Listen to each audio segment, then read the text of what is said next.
Hello everyone, তোমাদের সাথে চলে এলাম আরও একটা বড় ভিডিও শেয়ার করতে। তো তোমরা সবাই জানো কয়েক মাস আগে আমরা গিয়েছিলাম হরিদ্বার ট্রিপে। তো সেখানকার একটা ভিডিও তোমাদের সাথে শেয়ার করছি। ফার্স্ট ডে আমাদের ছিল হরিদ্বারের স্টে। তো সেখানে আমরা হোটেলে গিয়ে ফ্রেশ হয়ে চলে গিয়েছিলাম বিকেলবেলায় গঙ্গা আরতি দেখতে। গঙ্গা আরতি দেখতে যাওয়ার পথেই কিন্তু এই দোকানগুলো আছে। এখানে কিন্তু নানা ধরনের ঠাকুরের জিনিস থেকে শুরু করে সব কিছু পাওয়া যায়। তো এইবারে আমাদের হোটেলটা ছিল একদম স্টেশনের পাশেই, তাই গঙ্গার ঘাটে যেতে আমাদের একটু সময় লেগেছিল। আমাদের এই নিয়ে দুবার হরিদ্বারে যাওয়া। তো প্রথমটা আমরা ছিলাম না একদম হর কি পৌরি ঘাটের কাছাকাছি, আর এই যে ট্রিপে এইটা ছিল একদম স্টেশনের গায়ে হোটেলটা। তার কারণ নেক্সট ডে আমাদের হরিদ্বার থেকে ছিল যেখানে আমাদের ট্রেক, যেখানে আমাদের যাওয়ার সেখানে। তো বেশি দিন হরিদ্বারে থাকবো না বলে এটাই আমরা চুজ করেছিলাম। এই দেখো গঙ্গার ঘাটে সেদিনকে গিয়ে কিন্তু অতটা ভালো লাগলো না, আরতির টাইমটাও কমিয়ে দিয়েছে। আর আগে প্রথমবার যখন গিয়েছিলাম তখন খুব সুন্দর আরতি হচ্ছিল।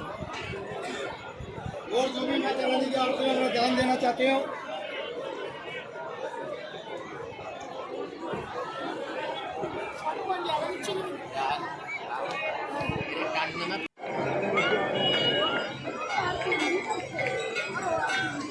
কত ভিড়!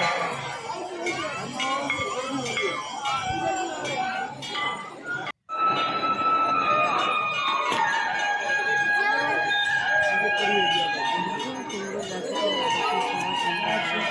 কিন্তু কেন জানি না এইবারের আরতিটা কিন্তু একদম আমার কাছে ভালো লাগছিল না। তার কারণ আরতির টাইমটাও কমে গিয়েছিল। যাই হোক, তাও হরিদ্বারে এসে যদি আরতি না দেখতে পাই তাহলে মনটা কেমন খারাপ খারাপ লাগে আর মন খারাপ হয়ে যায়। আসলে পরের দিনই ছিল আমাদের হরিদ্বারে থেকে পুরী দেখতে যাওয়া। তাই ভাবলাম যে আরতিটা না দেখে পুরীতে গিয়ে দেখে আসি। তাই আমরা পুরীতে গিয়েছিলাম। পুরীতে গিয়ে দেখলাম হরিদ্বারে যেহেতু আমরা একটু করে নিলাম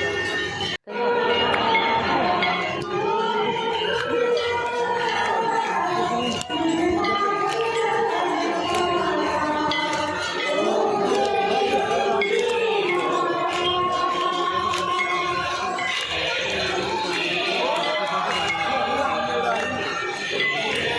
আরতিটাকে গঙ্গায় স্নান করে নিলাম।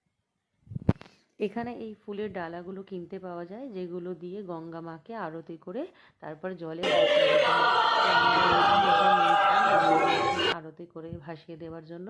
তারপর গঙ্গা আরতি শেষ হতে হতে সন্ধ্যা হয়ে গিয়েছিল। এই ব্রিজের উপর একটু ঘোরাঘুরি করলাম, ভীষণ ভালো লাগে এই জায়গাটা। আমার মেয়ে বলছিল এটা হাওড়া ব্রিজের মতো দেখতে লাগছে। যাই হোক, ভিডিওটা ওই করেছে, কিন্তু টাইম পাস করার জন্য এখানে খুবই ভালো, মানে একটু সন্ধ্যেবেলার দিকে এখানে চাও পাওয়া যায় ভীষণ সুন্দর। তো চা খেতে খেতে কিছু কেনাকাটা থাকলে কেনাকাটা করতে করতে আমরা অবশ্য ফার্স্ট দিন কিছু কিনিনি। আমরা আবার লাস্ট দিনকে মানে হাফ বেলার জন্য কিন্তু হরিদ্বারে স্টে করেছিলাম হোটেলে। তখন আমরা যা কিছু কেনাকাটা সেগুলো করেছিলাম। তারপরে দেখো গঙ্গার ঘাটটাতে এই সময়টাতে ভীষণ ভিড় থাকে। তার কারণ এখানে সবাই গঙ্গা আরতি দেখার পরে কেউ এখানে স্নানও করে বিকেলবেলায়। তারপরে আরতি দেখার পরে শপিংও করে। তারপরে যাই হোক চলে আসলাম আমাদের হোটেলে, যেহেতু তার পরের দিনই সকাল সকাল আমাদের বেরোনো ছিল। তো আমাদের হোটেলের সামনে মানে যেখানে বসার জায়গা ডাইনিং প্লেসটা ছিল এরকম ভীষণ সুন্দর। হোটেলটা একদম স্টেশনের গায়েই, নামটা না আমি হোটেলের ভুলে যাচ্ছি, যাই হোক পরে তোমাদের জানিয়ে দেবো।